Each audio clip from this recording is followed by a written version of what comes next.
நிழற்குடை இதை பற்றி இப்போ நம்ம திரைப்பட விமர்சனம் பார்க்க போகிறோம். ஆமாங்க, என்னங்க குடையாக இருக்க வேண்டியவர்கள் யார், மழையாக இருக்க வேண்டியவர்கள் யார், வெயிலாக இருக்க வேண்டியவர் யார், அவரை யார் காப்பாற்ற வேண்டும், காப்பாற்ற தேவையில்லை. இதுதான் ஒரு திரைப்படம். இந்த திரைப்படத்தில் ஒரு சாஃப்ட்வேர் என்ஜினியர் தம்பதிகளை வச்சு அடிப்படையாக வச்சு இந்த கதையை பண்ணியிருக்காங்க. அந்த எப்பொழுதுமே இருக்க இன்றைய இளைஞர்கள் எப்போதும் பெற்றோர்களை மதிப்பதில்லை, பெற்றோர்களை தவிர்க்கிறார்கள் என்பது ஒரு புறம் இருந்தாலும் அதற்கான காரணங்கள் சொல்லப்பட்டிருக்கு. என்னங்க, ஒரு ஜாதி மாறி மதம் மாறி திருமணம் செய்துக்கிட்டேன்னா அதுக்காக தலையை போகிறதா, அவனுடைய செத்தா வாழ்ந்தா இல்லைன்னு இருக்கிறது. அப்புறம் சோகத்தை போய் எல்லாத்துக்கும் சொல்கிறது. இருக்கிறவங்க புள்ள கல்யாணம் மட்டும் வந்துட்டான், இப்போ என்ன பண்ணுறது, அவன் லவ் பற்றி சொல்லியிருப்பான், சொல்லாமல் இருக்கான். அதை கொள்ளாமல் ஒதுங்கி விடுகிறார்கள், அது ஒதுக்கப்படுகிறார்கள். அவர்களுக்கு ஒரு பிள்ளை இருக்கிறது. இவர்கள் அந்த பிள்ளை தங்களுடைய இதோட அமெரிக்கா போய் செட்டில் ஆகணும்னு பார்க்குறாங்க. இது செட்டில் ஆனா இல்லையா, செட்டில் ஆகும்பொழுது என்னென்ன பிரச்சனைகள், அதை பிள்ளைகளை வைத்துக் கொள்வதற்கு, அதை பார்த்து கொள்வதற்கு கேர்டேக்கர்ஸ் என்று ஒரு போகிறோம். பெற்றோர்கள் சகோதர சகோதரிகள் ஸ்பேராக ஊர்புறாக இருக்கிறாங்க. ஆனால் அவர்களை தவிர்த்து விட்டு, ஏன்னா இவருடைய ரகசியம், இவர்களை கமெண்டிங் பண்ணக்கூடாது, யார் கேட்கும், யார் பேச்சும் கேட்கக்கூடாது, யாரும் சொல்லக்கூடாதுங்கிற ஒரு நிலைப்பாடு எல்லாருக்கும் வர்றது சகஜம் தானே. அப்படி வரும்பொழுது அந்த இளம் தம்பதிகளுக்கு ஒரு குழந்தை இருக்கிறது. அதை பார்த்து கொள்வதற்கு தேவயானி என்ற அந்த அவங்க வர்றாங்க, தேவயானி வர்றாங்க.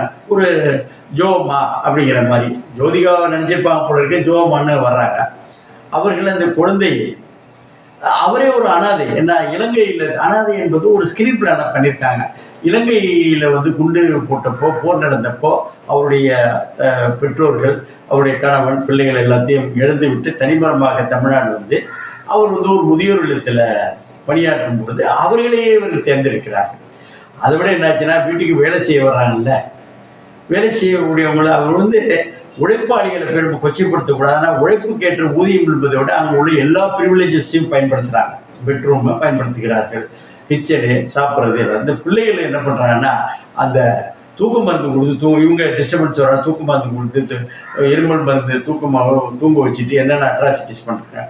அவருடைய காதலன் அது இங்கே கொடுத்து நம்ம வேலை வெட்டி இல்லாத எல்லாம் திட்டுப்பட்டு எப்படி நடக்குது. இது ஒரு நிலைப்பாடு. இது எல்லாத்துக்கும் ஒரு படிப்பினை கொடுக்க வேண்டிய என்பது ஒரு சோஷியல் இயக்குனருக்குள்ள ஒரு சோஷியல் ரெஸ்பான்சிபிலிட்டி பண்ணும்பொழுது அது செழிப்பு தட்டி விடாமல், கருத்துக்களை திணிக்காமல், அதை ஒரு போகிற போக்கில் அந்த கதையை சொல்வதற்கு யார், சிவா அவரே தயாரித்து இயக்கியிருக்கிறார், சிவா ஆறுமுகம். ஆமாம், தர்ஷன் ஃபிலிம் சார்பாக. அடுத்தாப்புல பார்த்தா ஆர்பி குருதேவ் அவர் கேமரா. அந்த ஒரு 2 இடம் 3 இடத்துல ஒரு திரைப்படத்தை ஒரு சிக்கனமாகவும் செலவில்லாமலும் செய்ய முடியுமா அப்படிங்கிறத ஒரு கேமராமேன் கண்ணு கண்ணா செய்திருக்கிறார். அதே மாதிரி மியூசிக்கு நரேன் பாலகுமார். அந்த ஃபீலு இப்போ அண்மை காலத்தில் மியூசிக்கே இல்லாமல் ஒரு படம் பண்ணி அது ஃபீல் இல்லை. ஃபீல் என்பது வரும்போது சோகமானா அதுக்கு தகுந்த இன்ஸ்ட்ருமெண்ட்ஸு, அப்புறம் மகிழ்ச்சியான இன்ஸ்ட்ருமெண்ட்ஸு கொடுக்கும்பொழுது அது இதில் என்னாச்சுன்னா, இயக்குனர் என்ன பண்ண, கதை ஒரு லைனை கரெக்டாக எடுத்துகிட்டு போய் எங்கேயும் டிவியேட் வராமல் ஒரு சாங் போடணும், ஒரு ஃபைட்டு போடணும், சம்மந்தம் இல்லாமல் ஒரு சேர்க்கணும் வேண்டியது நோ காம்ப்ரமைஸ். ஆனால் ஆடியன்ஸ் உட்கார வச்சிருக்கிறார் ஃபுல்லாக முழுக்க ஆரம்பத்திலேருந்து எண்டு வரையும் எழுந்திரிக்காமல், டிவியேட் ஆகாமல் அழகாக கொண்டு போனதில் அதில் மிகப்பெரிய அவர் சாதித்திருக்கிறார் தான் சொல்ல வேண்டும். அந்த ஹீரோ பண்ணக்கூடிய நிரஞ்சன் விஜித்தா பண்ணுறாருல, அவர் நல்ல ஹைட்டு வெயிட்டு அதை மாதிரி கொடுக்கும்போது ரியாக்ஷன்ஸ் கொடுக்குறப்போ ஒரு 3 வயது 4 வயது 5 வயது பிள்ளைக்கு எப்போ அப்பாவாக எப்படி ப்ரெசென்ட் பண்ணணும். ஏன்னா அவரே ஒரு அப்பாவை, ஏன்னா அவர் பொண்ணு முதல் அந்த பிலோ 3 இயர்ஸ் உள்ளதில் நடிச்சிருக்கு. 2வது அந்த கண்மணி லான்சியா பண்ணியிருக்காங்க. ஒரு கிறிஸ்தவ குடும்பத்து பெண்ணை காதல் திருமணம் செய்து கொண்டதால் அவர் பெற்றோர்கள் ஒதுக்கும் பொழுது இவர்களும் அவரை ஒதுக்குகிறார்கள். அது அந்த ஒதுக்கும் பொழுது என்ன ஆகுதுன்னா, அது என்னென்ன விளைவுகள் ஏற்படுதுங்கிறத ஒரு துல்லியமாக ஒரு வில்லியாகவே இருந்து அதை ஹேண்டில் பண்ணியிருக்கிறார். அது மாதிரி நம்ம ராஜேஷ் கண்ணா உள்ளூரில் இருக்கக்கூடிய ஆட்கள், இப்போ சிவநாடர்லாம் என்ன பண்ணுறாருன்னா, நம்ம ஒரு அசிஸ்டன்ட் மாதிரி அவர் அந்த கேரக்டர் எடுத்து பண்ணுறாரு. தமிழர்களுக்கு நல்லா பண்ணணும், தமிழ்நாட்டில் உள்ள நிறைய பண்ணணும் அப்படிங்கிறது அவருடைய யதார்த்தமான நடிப்பெண் பண்ண. இளவரசு வழக்கமாக போலீஸ் இன்ஸ்பெக்டரு அந்த யதார்த்தம் மட்டும் இல்லாமல் இயற்கையாக பண்ணக்கூடிய நடிகரில் அவர் இந்த ஒரு ஐயப்ப பக்தராக இருக்கக்கூடிய ஒரு போலீஸ் இன்ஸ்பெக்டர் எப்படி பண்ணுறாரு, காவல் நிலையத்தில் எப்படி மத தொடர்பான பூஜையெல்லாம் பண்ணிட்டு வரும்போது இன்னொரு மதத்தினர் அதை வந்து சொல்லாமல் அது சொல்லிக்கிறேன், இன்னொரு மதத்தினர் வந்துட்டாங்க அதெல்லாம் ஹேண்டில் பண்ணுறப்ப நல்லா அழகாக ஹேண்டில் பண்ணுறாரு. இப்படி தான் இருக்க வேண்டியது ஒரு நல்ல அதிகாரியாக பண்ணுறாங்க.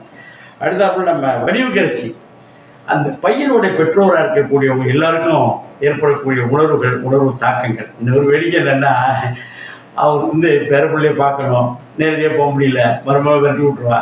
அந்த பார்க்கில் போகிறப்போ அந்த பிள்ளைகளை பார்க்கணுப்போ அந்த பொண்ணோட அந்த குழந்தையோட தாத்தா போய் அந்த பிள்ளைக்கு போய் சின்ன சின்ன மேட்டர்கள் வாங்கி போய் கொடுக்கறது, ஒரு தாத்தா என்ற முறையில் அந்த பேரப்பிள்ளையோட உணர்வுகளை வந்து அழகாக நம்ம அந்த வடிவுக்கரசி ஹஸ்பண்ட் நல்லா பண்ணியிருக்காங்க. நீலிமா ராணி ஒரு குழந்தைகள் நல மருத்துவர் அல்லது குடும்ப நல மருத்துவர்.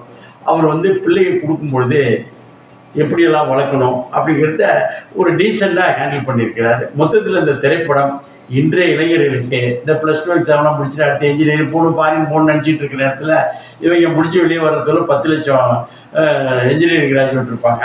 அதில் முக்கால்வாசி பேர் எல்லாம் ஸ்விக்கி அந்த தெருவோர கடையில் போவாங்க, ஏன்னா கஷ்டப்பட்டு படித்து பண்ணால் கூட பண்ணுவாங்க. இருந்தாலும் போகக்கூடியவர்கள் மரியாதையாக, ஏன்னா இன்னைக்கு பழுப்பு மரத்தை பார்த்து குருத்து மரம் சிரிக்கக்கூடாது அப்படின்னா கிழவனோட பழமொழியாக எடுத்துக்கூடாது. எல்லாருக்கும் பழக்கம். இந்த குடும்பத்தோடு பார்க்கலாம், பிள்ளைகளோட பார்க்கலாம், உறவினரோட பார்க்கலாம், நண்பரோட பார்க்கலாம். பார்த்து அந்த ஹாலிடேயில் எதேனும் நீங்கள் செலவு பண்ண பயனுள்ளதாக பண்ணால் இந்த படத்தை பார்க்கலாம்.